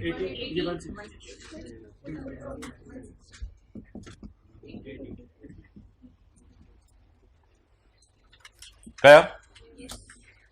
अच्छा, अब आप मुझे ये बताएं कि डेप्रिसिएशन निकालते हुए किस चीज का ध्यान रखें? डेट ना डालें, बल्कि देखें किस वैल्यू को डेप्रिशिएट करना है। 320 को डेप्रिशिएट करना है। 320 तक पहुंचते हुए 2 सालों की डेप्रिसिएशन चार्ज हो चुकी है, 30/11 की और 30/12 की। 2 सालों की डेप्रिसिएशन चार्ज हो चुकी है। तो फिर कितनों की रह गई है? 8। तो 320 को पकड़ें और पकड़ के 8 पे क्या कर दें? डिवाइड कर दें 40। क्लियर? आगे भी कुछ होता है, वो भी मैं कर नहीं रहा, अभी मैं बताता हूं थोड़ी देर में। ये 40 की डेप्रिसिएशन आ गई। अब बता दें व्हाट इज 30 जून 13 कितना? और बुक वैल्यूज बता दें अपनी। 200। इसको भी शायद कुछ चलाना पड़े, लेकिन वो मैं बाद में देखता हूं। तो इस 40 रुपए की एंट्री बता दें। डेप्रिसिएशन एक्सपेंस डेबिट और accumulated depreciation credit. 30/13 depreciation expense debit और अकामुलेटेड डेप्रिसिएशन क्रेडिट कितने से? 40। तो ये एंट्रीज एक रिदम में चल रही हैं। इधर देखिएगा, जब भी रिवैल्यूएशन होगी तो इसमें वार्म अप की एंट्री होगी। कुछ ने देखा नहीं, जब भी रिवैल्यूएशन होगी तो वार्म अप की एंट्री होगी। जब डेप्रिसिएशन में ज्यादा डेप्रिसिएशन पड़ी होगी तो रिटेन्ड अर्निंग को तकलीफ होगी और सरप्लस की कहानी आएगी। और जब डेप्रिसिएशन में ज्यादा डेप्रिसिएशन पड़ी नहीं तो सरप्लस तो है ही कोई नहीं। तो कहां के किसको किसमें क्या शिफ्ट करें? कुछ करने की जरूरत ही नहीं। अब कुछ भी करने की जरूरत नहीं होगी, क्योंकि डेप्रिसिएशन में एक्स्ट्रा डेप्रिसिएशन पड़ी नहीं। एक एंट्री है कुछ किताबों में लिखी है, retained earning debit, retained earning credit. उसकी डिस्कशन मैं कर सकता हूं, लेकिन उसकी डिस्कशन अगर टाइम मिला तो मैं कर लूंगा, उसको छोड़ें। मुझे बताएं, अब सरप्लस नामी कोई चीज एग्जिस्ट कर रही है? बस सादा सी बात, सरप्लस नामी चीज एग्जिस्ट नहीं कर रही। शर्म सी आ रही है हमें सरप्लस को देख के। जब सरप्लस एग्जिस्ट ही नहीं कर रहा तो फिर सरप्लस अर्निंग ये वो इन चक्कर में पड़ने की जरूरत नहीं है। डन? अब हमारा कौन सा साल मुकम्मल हो गया? 30/13। तो डेप्रिसिएशन वैल्यू में कुछ ज्यादा डेप्रिसिएशन पड़ी नहीं हुई, इसलिए इसकी एंट्री करने की कोई जरूरत नहीं। अब कौन सा आखिरी साल रह गया? 1 जुलाई 14। सिर्फ एक सेकंड के लिए सवाल में जाएं। 1 जुलाई 13, सिर्फ एक सेकंड के लिए सवाल में जाएं। मार्केट वैल्यू कितनी है? 600 जी। रीवैल्यूड अमाउंट जी 600। और 1 जुलाई 13, 280 वाली चीज कितने पे चली गई? थोड़ा सा रेस्ट ले लिया, आंखें क्लोज करके आपने, अब अनरेस्ट। अच्छा, रीवैल्यूएशन सरप्लस या लॉस? सरप्लस। यार इसके साथ ना जहां जहां आ रहा है बैलेंसिंग लिखें। Balancing balancing balancing. 320 का क्या आ गया? नुकसान आ गया या फायदा आया? फायदा आ गया। तो 320 की खुशी होगी। 280 वाली चीज शूट अप करके किस पे चली गई? 600 पे चलेगी। 320 की क्या होगी? खुशी। खुशी 320 की खुशी होगी। अब ये जो 320 की खुशी है, इस 320 की खुशी की आपने इस तरह एंट्री नहीं करनी कि खुशी आ गई है और पुरानी खुशियां पड़ी नहीं हुई, बल्कि जिंदगी ने बड़े गम दिए हैं तो गम पड़े हुए हैं, तो खुशी हो, गमों को खाओ। जमाना बदलता है, पहले गमों ने खुशियों को खाया था, अब खुशियां गमों को खाएंगी। तो खुशी गम साथ साथ है, ठीक है। लाइफ टाइम खुशी जन्नत में होगी। अच्छा, तो 320 खाएगा किसको? 80 को। 320 80 को खाएगा और सरप्लस कितना आएगा? 240। ये जो सरप्लस आ रहे हैं, सबर सबर सबर सबर सबर, मुझे पता है आपने यहां पे +10 मुझे करवाना है। अच्छा, तो ये जो सरप्लस आया है 240, ये जो 240 का सरप्लस है, it is logically incorrect if you check it manually. Sorry, मैं ये कहना चाह रहा था कि ये जो सरप्लस है 240 का, ये गलत है अगर इसको लॉजिक पे चेक करें। कैसे? एक ना लॉजिकल तरीका भी होता है सरप्लस को चेक करने का। हमने ऐसा कब लिया था? 1 जुलाई 10 को। पहला साल का बैंड हुआ 30/11, दूसरा साल का बैंड हुआ 30/12, तीसरा का बैंड हुआ 30/13, और मैं खड़ा इधर हूं इस वक्त 1 जुलाई 13 को। मैं आपको ना सरप्लस पे चेक करने का एक शॉर्टकट तरीका बताने लगा हूं। हिस्टोरिकल कॉस्ट अकाउंटिंग करवाएं। हिस्टोरिकल कॉस्ट अकाउंटिंग अगर रिवैल्यूएशन होती ना दुनिया में, एसेट 500, पहले साल की डेप्रिसिएशन 50, दूसरे की 50, तीसरे की 50, 500 - 50 50 50 इज इक्वल टू, अगर एसेट जिंदगी में कभी रिवैल्यू ना होता तो इसकी बीवी कितनी होती? 350। और इसकी मार्केट वैल्यू कितनी है 1 जुलाई 13 को? 600। अब 350 और यानी कि 350 वाली चीज प्रैक्टिकली आप इस पे लेके जा रहे हैं, 600 पे लेके जा रहे हैं। इज इट सो और नॉट? ये एक शॉर्टकट तरीका है रिवैल्यूएशन चेक करने का। तो 350 वाली चीज अगर आप 600 पे लेके जा रहे हैं तो बता दें आपको खुशी कितने की नजर आएगी? 250 की। लॉजिकली खुशी 250 की नजर आनी चाहिए, बट मैं कितने की खुशी शो कर रहा हूं? 240 की। ये जो मसला है ना, इसको एड्रेस करना है। अब हमने लॉजिकली बात समझ आ गई आपको? ये सादा सी बात है ना, बिल्कुल। 500 वाली चीज खरीदी है, अगर कभी भी रिवैल्यू ना होती है जिंदगी में, पहली दफा रिवैल्यू होती तो 500 - 50 - 50 - 50 कितने की पड़ी होती? 350 की। और 350 वाली चीज बाजार में कितने की होगी? 600 की। तो मेरी किताबों में जो मर्जी अकाउंटिंग फॉलो करूं, एज ऑन खुशी कितनी होनी चाहिए? एज ऑन खुशी 250 की होनी चाहिए। बट एज ऑन खुशी कितनी आ रही है? फॉर द ईयर भी यही है ना, एज ऑन भी तो यही बन जानी है। तो इसलिए अनलकीली मेरी किताबों में खुशी कितनी अभी कैलकुलेट किया मैंने? 240। बट रियल खुशी कितनी है एज पर लॉजिक? इसलिए हम जिस तरह डेप्रीसिएशन में ज्यादा डेप्रीसिएशन निकालते थे, इस तरह डेप्रीसिएशन में कम डेप्रीसिएशन की कैलकुलेशन भी किया करेंगे। उधर क्या करते थे? डेप्रीसिएशन में ज्यादा डेप्रीसिएशन की कैलकुलेशन करते थे, इस डेप्रीसिएशन में कम डेप्रीसिएशन कितनी है? वैसे आम हालात वाली कितनी है? 50, और खास हालात वाली 40। इसको लिखा करेंगे 10, यानी 10 की डेप्रीसिएशन और रिकॉर्ड हुई या कम रिकॉर्ड हुई? अभी इसके साथ मैंने प्लस क्यों लगाया है, ये जरा बात की बात है। मुझे बता दें फिलहाल जवाब कितना आ गया? -70। अब जब 70 जवाब आया, अब जरा वो कैलकुलेशन करें जो मैं करवाना चाह रहा था। What is the book value? What is the market value? 600। 280 वाली चीज किस पे चली गई? 600 पे। कितने की खुशी आई? 320। पुराने गम 70। जो 70 के गम हैं उनको आप खत्म करें, क्योंकि गम खत्म हो गए सारे। अब क्या रिकॉर्ड करें? खुशी। अब जरा देखें 320 - 70 250। अब 250 की खुशी आ रही है। इस 10 के ऊपर मैं दोबारा बात करता हूं, यहां तक पहले नोट कर लें।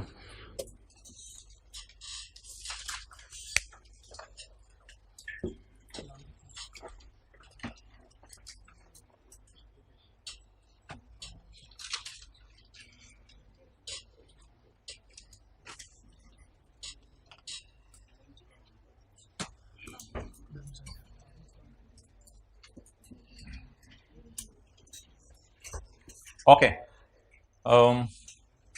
अब इस 10 के ऊपर डिस्कशन करनी है, कर लें, थोड़ी सी कर लेते हैं, लेकिन कोई इतनी ज़रूरी नहीं है। लेकिन एक बात याद रखिएगा, इस 10 की जर्नल एंट्री नहीं होती। इसको शो करना है आपने, लेकिन नो जर्नल एंट्री। लेकिन शो किए बगैर गुजारा नहीं चलना आपको, जो भी आपको लॉजिकली साबित किया है। इसको शो करने कैलकुलेशन में, लेकिन इसकी जर्नल एंट्री नहीं करनी। असल में इसकी कहानी है कि लॉस कितना आया, 80 का। 80 का जो हमारा लॉस आया, ये नुकसान असल में फ्यूचर्स की डेप्रिसिएशंस को कम कर देगा। सोचें दोबारा, सादा से मैंने बात की है, इतना आप परेशान क्यों हो रहे हैं? अगर किसी भी एसेट पे मैं नुकसान बुक कर लूं तो एसेट की वैल्यू तो कम होगी। जब एसेट की वैल्यू कम होगी तो फ्यूचर्स की डेप्रिसिएशन कम होगी। बस ये सादा सी बात की है ना, ऐसे मुंह बनाया क्या। तो बता दें, एसेट पे मैंने 4 रन क्या बुक किया, नुकसान। जब नुकसान बुक किया तो नुकसान बुक करने की वजह से एकदम सारा नुकसान रिकॉर्ड हो गया, और वो होना भी चाहिए था। अब जब नुकसान एकदम रिकॉर्ड हो गया तो अब मेरा एसेट 4 रन गिर गया। जब गिर गया तो आने वाले सालों में वो डेप्रिसिएशन ज्यादा देगा या कम देगा? अब मुझे बता दें, ये नुकसान मैंने कहां डाला, P&L में। ये नुकसान मैंने कहां डाला, P&L में। और ये डेप्रिसिएशन भी कहां डाली, P&L में। तो कोई सरप्लस टाइप कोई चीज कहानी चल रही है? कोई नहीं चल रही। ये नुकसान भी कहां डाला, P&L में 80 का। और ये 40 की डेप्रिसिएशन भी कहां डाली, P&L में। अब आप मुझे बता दें, अगर ये 80 ना आता तो ये 40 होता, या नॉर्मल हालात वाला 50 ही शायद चल रहा होता। नॉर्मल हालात वाला 50 ही चल रहा होता। तो मैं बस रिकॉर्ड पर्पस के लिए अपने चेक किया करूंगा कि मेरी डेप्रिसिएशन इस 80 की वजह से कितनी कम आई। मेरी डेप्रिसिएशन इस 80 की वजह से क्या आई, कितनी कम आई। अब ये 10 रुपए इधर आ गए और मेरा गम गिर के कितना रह गया, 70। अब इस 10 रुपए की एंट्री करनी है या नहीं करनी, उसकी डिस्कशन सुन लें। इस 10 रुपए की एंट्री करनी है या नहीं करनी। असल में ये गम भी कहां गया है, P&L में। ये गम भी कहां गया, P&L में। अब ये वाला गम भी P&L में गया, ये वाला गम भी P&L में गया। कितना गम कम गया, 10। और कितना गम 80 डिवाइडेड बाय, या 320 डिवाइडेड बाय 8। तो आप करके देखें, 80 डिवाइडेड बाय 8, वही काम करें ना, 80 डिवाइडेड बाय 8। तो मैं ये कहूं कि गम P&L में ऑलरेडी जा चुका था ज्यादा, अब P&L में गम कम चला गया, तो P&L में गम ज्यादा गया, P&L में गम कम गया, तो P&L रिटेन अर्निंग में गया, तो रिटेन अर्निंग डेबिट, तो रिटेन अर्निंग क्रेडिट। तो इस तरह की कुछ बनती है एंट्री की, तो इसलिए इस एंट्री की जरूरत नहीं है। तो इन द नटशेल आखिरी बात, जब भी डेप्रिसिएशन ज्यादा आया करेगी तो आप नेगेटिव साइन शो करके जर्नल एंट्री करेंगे, और जब भी डेप्रिसिएशन कम आया करेगी आप पॉजिटिव साइन शो करके जर्नल एंट्री नहीं किया करेंगे। इसकी जरूरत नहीं, आप इस साल पूरा कर दें। लेकिन ये जो डिलीट कर दें सब कुछ, ये जो आपको भी बताया 30 जून, डेप्रिसिएशन के सामने डेट नहीं लिखनी। डेट लिखे रिमेनिंग लाइफ बच्चा को गलत निकाल सकता है, तो रिमेनिंग लाइफ गलत निकलने का डायरेक्ट डेप्रिसिएशन के सामने डेट ना लिखें। चलें जी बताएं, किस वैल्यू को डेप्रिशिएट करना है, 600 को। इधर देख रहे हैं ना आप लोग, कमाल कर रहे हैं। किसको वैल्यू किसको डेप्रिशिएट करना है, 600 को। कितने साल हो गए, 30 जून 11, 30 जून 12, 30 जून 13, 3 साल हो गए। तो कितनी रिमेनिंग लाइफ रहेगी, 7 साल। जी बोलें, 600 डिवाइडेड बाय 7, और 250 डिवाइडेड बाय 7 भी करें आप, 7 साल। 250 डिवाइडेड बाय 7, जमानी भी देख लें। 86 में कितनी डेप्रिसिएशन ज्यादा है, 36। 86 में 36 की डेप्रिसिएशन ज्यादा है आम हालात की बनिस्बत। और वो देख लें 250 डिवाइडेड बाय 7 भी यही आ रहा है, 36। 30 जून 14, 30 जून 14, WDV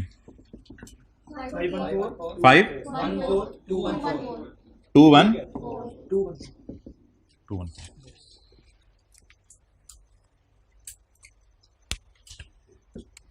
ओके, जल्दी एंट्रीज कर दें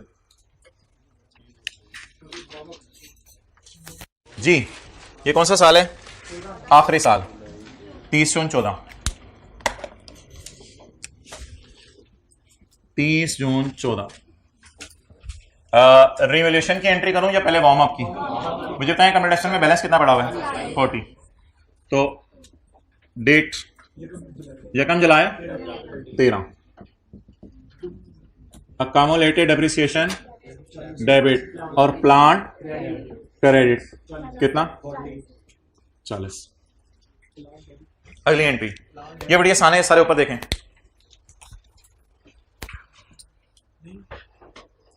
ये plant debit surplus in OCI, यार ओसीआई का लफ्ज़ आपने कब बोला करना है? ये जो बैलेंसिंग आ रहा है ना, सरप्लस, लॉस, सरप्लस, यहां पे आपने ओसीआई का लफ्ज़ बोला करना है जब भी रिवैल्यूएशन होगी। Plant debit, surplus in OCI credit, और P&L क्रेडिट यानी खुशी क्रेडिट। तो खुशी बुक करनी है। ये खुशी P&L में क्यों जा रही है? ये खुशी P&L में क्यों जा रही है? ये खुशी P&L में क्यों जा रही है? क्योंकि पहले क्या रिकॉर्ड हो चुके हैं? यार खुशी 70 की क्यों P&L में जा रही है? खुशी 80 की क्यों नहीं P&L में जा रही? क्योंकि ऑलरेडी ऑटोमेटिकली ये खुशी 10 की रिकॉर्ड हो चुकी है। कैसे? डेप्रिसिएशन कम करके। ये भी 10 की एक और लॉजिक आपको बता दी मैंने। ऑलरेडी खुशी रिकॉर्ड हो चुकी है। या खुशी कैसे रिकॉर्ड होती है? खुशी का मतलब ये नहीं कि खुशी खुशी खुशी करके ही रिकॉर्ड करो। कभी आप गम कम हो जाए तो भी तो वो खुशी होती है। तो ये इंटेंजिबल टाइप खुशी है जिसकी एंट्री ना कीजिएगा, इंटरनली जनरेटेड गुडविल ना कह दीजिएगा। अच्छा, तो इसलिए ये भी एक इस 10 की लॉजिक है जो फाइनल टच आपको दिया है। ये भी एक 10 की लॉजिक है। तो गम कितना रिकॉर्ड, गम कितना पड़ा था? 70। क्यों गम 70 है? क्योंकि ऑलरेडी एक 10 की खुशी रिकॉर्ड हो चुकी है। वो कितनी हो चुकी है? वो इसके 10 की कमी की, विटामिन में जो कमी थी इसकी 50 रुपए और 40 रुपए का डिफरेंस, वो जो है वो खुशी यहां पर रिकॉर्ड हुई है। चलें एंट्रीज बता दें। एंट्रीज होगी? कौन सी रह गई हैं? हाँ जी, plan debit, surplus in OCI, P&L credit. कितने से? 70 से। जल्दी जल्दी भी क्विक। यह कम जलाए 13। Plan debit 320, revaluation surplus in OCI. मैं हाइब्रिड क्लास में जो सबसे आखिर में भाई बैठे हुए हैं उनको जो है वो बुलाने लगा हूं, जहां पे मैंने उनसे एंट्रीज रिवाइज करवानी है। रिवैल्यूएशन सरप्लस ओसीआई कितना? 250। कोई नहीं, 5 बंदे बैठे हुए हैं, उनमें से देखते हैं कौन। 250 और P&L 70। डेप्शन में ज्यादा डेप्शन पड़ी है, इसलिए इसकी 2 एंट्रीज होंगी, डेप्शन डेबिट अकाउंट डेप्शन और सरप्लस डेबिट रिटेन्ड अर्निंग। लेकिन ये सरप्लस इन ओसीआई नहीं लिखना आपने, सरप्लस इन ओसीआई नहीं लिखना, surplus debit retained earning credit. जी बोले। पहले डेप्शन की एंट्री करते हैं। 30 June 14, depreciation debit account depreciation credit 86 और 314 revaluation surplus debit retained earning credit 36। ये एक लफ्ज शायद आपने पढ़ा हो इंट्रो में या फिर 1 में। हाँ जी भाई पूछे सवाल।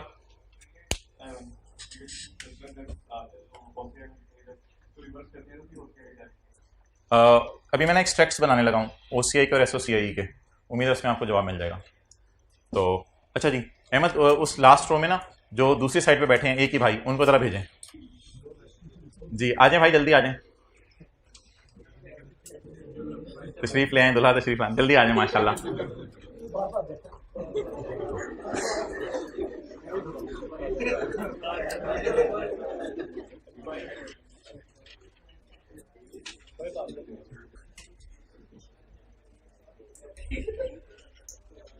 हाथ हिलाएं, हाथ हिलाएं।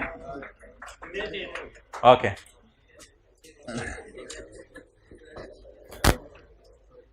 ओके, चेहरा उधर करें, थोड़ा सा इधर हो जाए ताकि माइक में आपकी आवाज आए।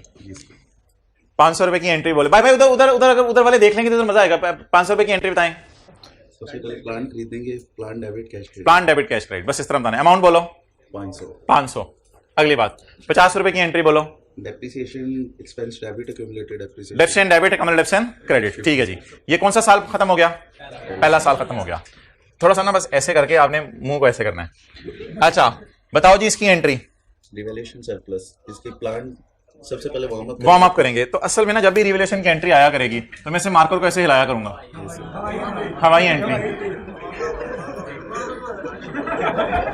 हाँ जी बोलो। सबसे पहले वार्म अप करेंगे, वार्म अप करेंगे, एंट्री पढ़ लो। एक्यूमुलेटेड डेप्रिसिएशन अकाउंट डेबिट और प्लान क्रेडिट कितने से? 50 से, जो आज तक बैलेंस पड़ा है। अगली एंट्री बोलो। अगली फिर plan debit revaluation surplus credit. Plan debit revaluation surplus in OCI credit. Plan debit revaluation surplus in OCI credit. Clear? Next इसकी एंट्री बोलो 70 रुपए की। इसकी एंट्री देख रहे हैं आप लोग, इधर बहुत कमाल कर रहे हैं हाइब्रिड वाले, इधर देख रहे हैं। डेप्रिसिएशन डेबिट अकाउंट क्रेडिट कितने से? 70 से। और 20 रुपए की रिवैल्यूएशन सरप्लस डेबिट और रिटेन्ड अर्निंग क्रेडिट। अच्छा जी ये जो है इसकी एंट्री इसकी एंट्री सर होगी revolution loss accumulated accumulated absent debit asset credit 70 रुपए से 70 रुपए से। आंख हो जल पहाड़ हो जल उस क्लास वालों। अच्छा जी, अब इसकी एंट्री बोलो। रिवॉल्यूशन प्लांट, ये मैं आपके लिए एक्शन कर रहा हूं ना, बोलो। सर रिवैल्यू अच्छा plant credit 240, debit revaluation surplus debit surplus debit 160, 160 और P&L डेबिट 80 80। Well done. चलें जी, अब आप आ जाएं जी। बोले एंट्री 40 रुपए की, डेबिट और क्यूमुलेटिव अकामुलेशन 10 रुपए की, इसका वो P&L debit no entry no entry. अच्छा जी, वो वार्म अप वार्म अप नहीं, पेपर में एंट्री बतानी है। एंट्री बताओ। क्यूमुलेटिव अकाम उधर मुंह करके अकामुलेशन डेबिट और P&L भी डेबिट नहीं प्लांट एंट्री बोलो 40 रुपए को ट्रांसफर करने की। वो अकामुलेशन डेबिट डेबिट और plant credit plant credit asset plant debit 320, revaluation surplus credit 250 इन इधर देख रहे हैं सारे। OCI revaluation surplus in OCI कितना 250 250 और आगे P&L क्रेडिट P&L क्रेडिट कितना 70 जी उसके बाद डेप्रिसिएशन डेबिट और क्यूमुलेटिव क्रेडिट 86 और ये रिटेन अर्निंग्स क्रेडिट और रिवैल्यूएशन रिवैल्यूएशन सरप्लस डेबिट। अच्छा, कौन माई का लाल जो है वो आधे मिनट में सारी एंट्रीज बोलेगा इधर आके। Any one in the class आधे मिनट में सारी एंट्रीज बोल दें।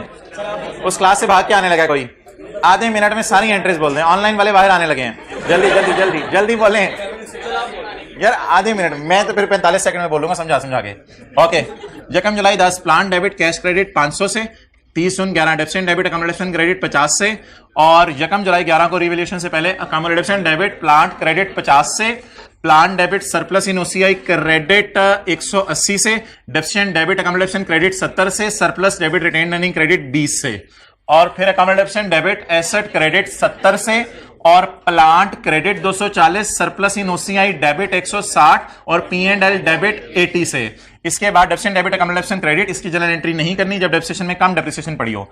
और इसके बाद अकामुलेशन डेबिट एसेट क्रेडिट 40 से, plant debit surplus in OCI credit और P&L क्रेडिट, और डेप्रिसिएशन डेबिट अकामुलेशन क्रेडिट और रिवैल्यूएशन सरप्लस डेबिट और रिटेन अर्निंग क्रेडिट। ओके, शुक्रिया। अच्छा जी,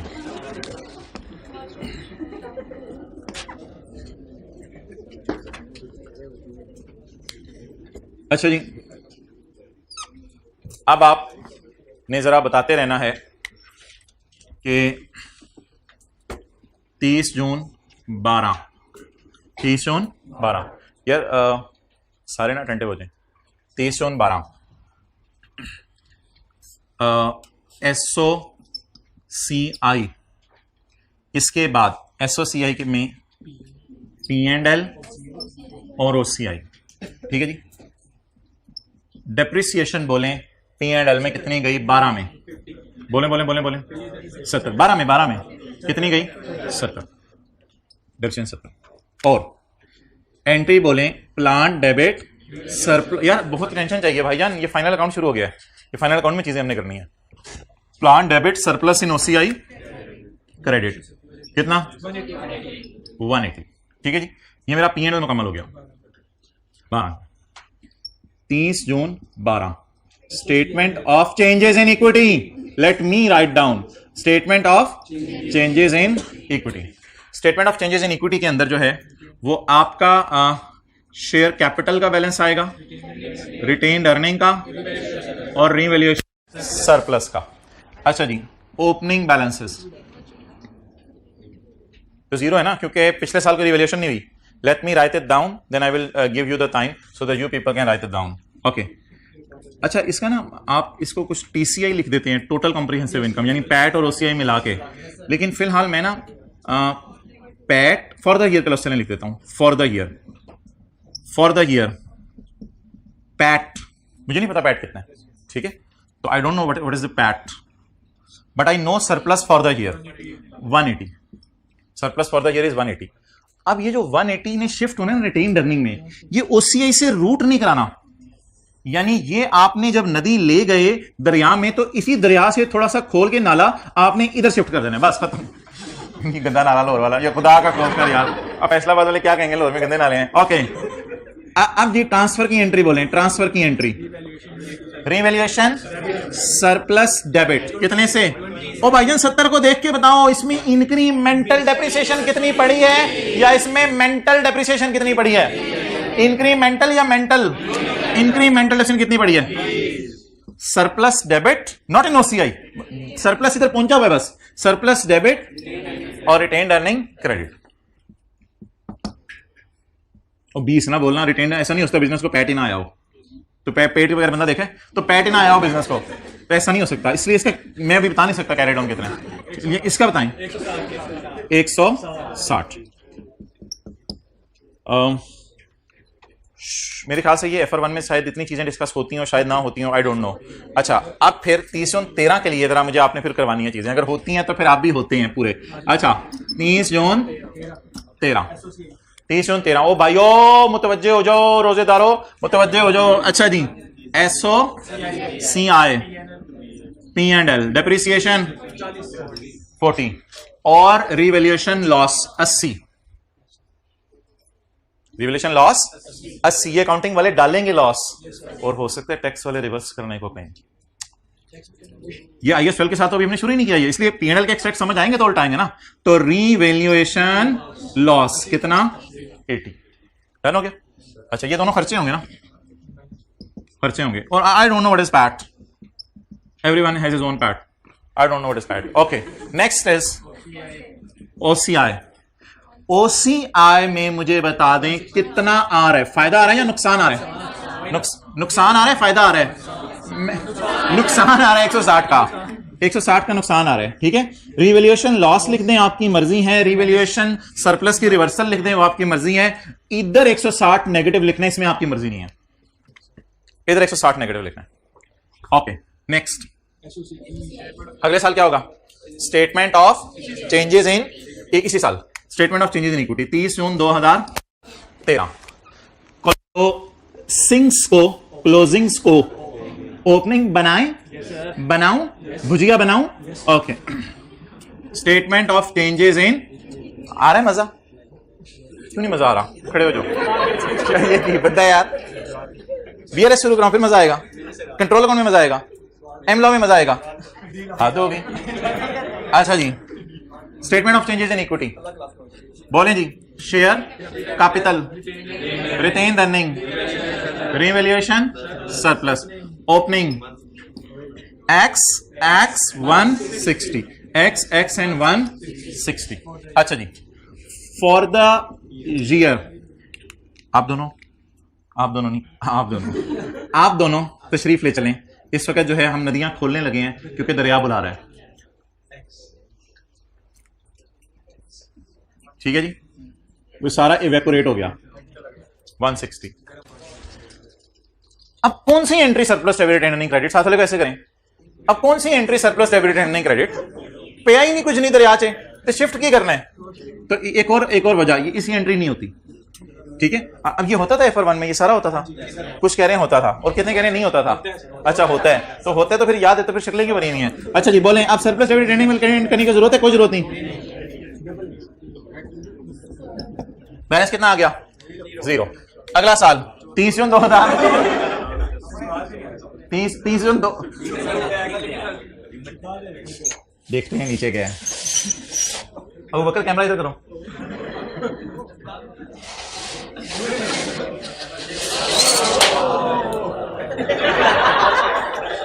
अच्छा जी 30 जून 2014 SOCI जी भाईजान, डेप्रिसिएशन 86, डेप्रिसिएशन 86, और इसके बाद रिवैल्यूएशन गेन। असल में ये रिवैल्यूएशन लॉस रिवर्स हो रहा होता है, लेकिन इसमें रिवैल्यूएशन गेन का नाम देंगे तो कोई मसला नहीं, वो बस आप गेन का नाम दें या लॉस की रिवर्सल का नाम दें, बस आपने 70 यहां लिखना है पॉजिटिव, ये रिवैल्यूएशन गेन आ गया। करंट टैक्स की वर्किंग में इसका क्या करेंगे पता नहीं, वो देखेंगे कभी, लेकिन P&L में जो जाना है वो पता चलेगा तो फिर P&L वाली फिगर्स को रिवर्स करना सीखेंगे ना IAS 12 के अंदर। तो इसको P&L लिखना था, P&L। तो पैट कितना आया, आई डोंट नो पैट। अच्छा जी, now OCI revaluation surplus in OCI कितना 250 रिवैल्यूएशन सरप्लस। ठीक है जी। नाउ दरियाओं में देखते हैं पहले से पानी पड़ा हुआ है या दरिया सूखे पड़े हैं। भाईजान प्लीज मेहरबानी, सूखे नहीं पड़े, हमें पता नहीं कितना है। हम इंची टेप लेके गए हैं और दरिया पे खड़े हो गए हैं नापने के लिए, तो हमें पता ही नहीं कितना है सही, लेकिन इस एक्स के पीछे छुपा हुआ है। ओके बोलें जी। Share capital, retained earning, revaluation, opening जी। Share capital, retained earning, revaluation surplus 0। Okay for the year. आप दोनों तशरीफ ले चलें, ये खोल दें जरा, बंद खोल दें, बंद खोल दिए। आप इधर आए, आप इधर खड़े हो टिल फर्दर ऑर्डर्स। एक फीलिंग लाए, पेट क्यों कम की है, पेट क्यों कम की है, 50 रुपए आनी थी रिजिस्ट्रेशन। कौन गुस्से में आया हुआ है, रिटेन्ड अर्निंग। कौन गुस्से में आया हुआ है, पेट क्यों कम किया, हद होगी, इधर 50 की की हो गया। नहीं ये क्या बात हुई, इसको कम करो। हाँ ठीक है, की हो गया 36। रिलैक्स, ट्रांसफर 36 कैसे हो सकता है यार, ऐसे कैसे हो सकता है कि मैंने इस साल प्रॉफिट ही ना कमाया हो। इज इट पॉसिबल कि मैंने इस साल प्रॉफिट ना कमाया हो। इस साल का पैट होगा, पुराने पैट पड़े होंगे, ठीक है। तो अच्छा जी 214। अब ये चाचा वाले को जाते हो ये ना कहेगा ये देख यार ये जो 214 है ना इधर भी यही हुआ करेगा। हाँ सही बात है, ये भी तो ऐसा नहीं है ना, ये भी तो ऐसा नहीं है 214, इससे क्या फर्क पड़ता है। चलें ये नोट करें। अबू बकर पहले आप यहां से रख के यहां पे फोकस कर सकते हैं मुझे निकाल के। बैलेंस शीट क्या बनानी है पुत्र, इधर देखें, इन तीनों को बैलेंस शीट, इन तीनों को बैलेंस शीट।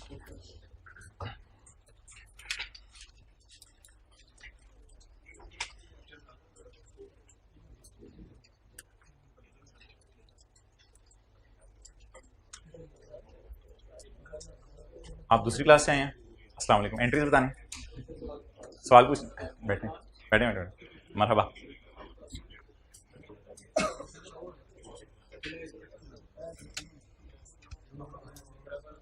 ओके जल्दी करें, जल्दी आप नोट कर लें। उसके बाद मैंने आपको 2 मिनट देने हैं कि नोट क्या किया है, क्योंकि अभी आप उतार रहे हैं सिर्फ बगैर अकल लगाए। पता है मुझे 90% बच्चा जो है ना बगैर अकल लगाए उतार रहा है। अभी आपको टाइम दिया जाएगा नोट करने का कि नोट आपने किया क्या है।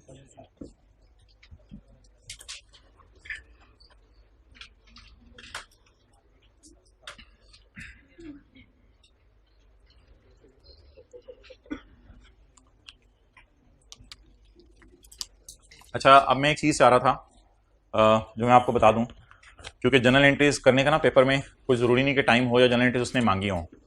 तो मैं ना 2 जगह पे फिंगर रखूँगा और आपने ये देखना है कि ये फिगर्स कैसे पोस्ट हो रही हैं। और मैं सिर्फ ना फ़िलहाल बात करूँगा SOCI की, सारे सालों की SOCI की। आप इंजॉय करेंगे अगर आप लोगों ने इधर फीस जमा कराई नहीं है ना, इंजॉय करने की जमा करते देखें इधर खुदा की वालिदैन का को हक अदा करने। अच्छा ये मैं 2 जगह जी फिंगर रखने लूँ, यहाँ पर और यहाँ पर, क्योंकि ये ना फॉर द ईयर टाइप चीज़ें हैं। तो यहाँ पे मैं उंगली रखने लगा हूँ, ये ले एक ही से एसेट डेबिट सरप्लस इन 100% बच्चा देख रहे हैं एक निकाल के। अच्छा asset debit surplus in OCI, surplus in OCI credit, asset credit. अच्छा इसके बाद पहले यहां आ जाए, depreciation debit, accumulation surplus debit, retained earning,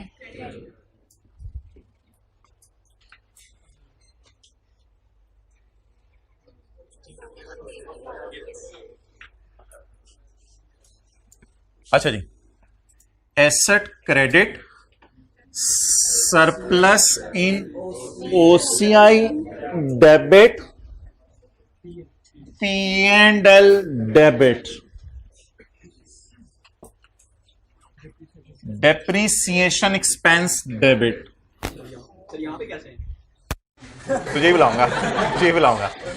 अच्छा क्लियर हो गया ये?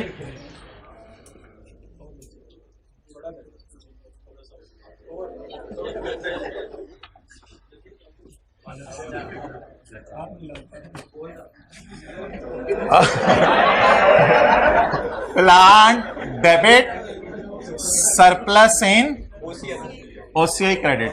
तो आगे करो, कैमरा तो जाओ, लेके जाओ, अब मेरी तरफ लेके आओ। 250 हो गया, डन। आगे चलें। अच्छा ये 70 P&L में जाना है। अच्छा जहां तुम अपना काम कर, P&L में 70 जाना है। इधर ही रह, P&L इधर ही है, उधर ना जाए, एसोसिएट में तो नहीं चले जाना, इधर थोड़ा सा इधर है। चल अब 70 ये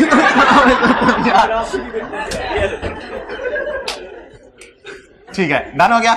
70 इधर दोबारा देख, सरप्लस क्रेडिट और P&L क्रेडिट। कैमरा उधर लेके जाओ, सरप्लस नीचे और ऊपर P&L, ये 70 ठीक है। अरे डेप्रीसिएशन डेबिट, डेप्रीसिएशन डेबिट कितने से? 86 से। हो गया? इधर देख रहे हैं आप लोग, मेहरबानी। डेप्रीसिएशन डेबिट कितने से? 86 से। डेप्रीसिएशन इधर हाथ रख, कुछ ज्यादा लग रहा है इसमें। कितना कितना ज्यादा लग रहा है? बोल 36, मुंह मोड़े पूरा पूरा 36 ज्यादा लग रहा है। 36 को लेके जा, एंट्री बोल, एंट्री बोल, उधर रखो। सरप्लस डेबिट, ये वाला 36। हैव अ कुर्सी।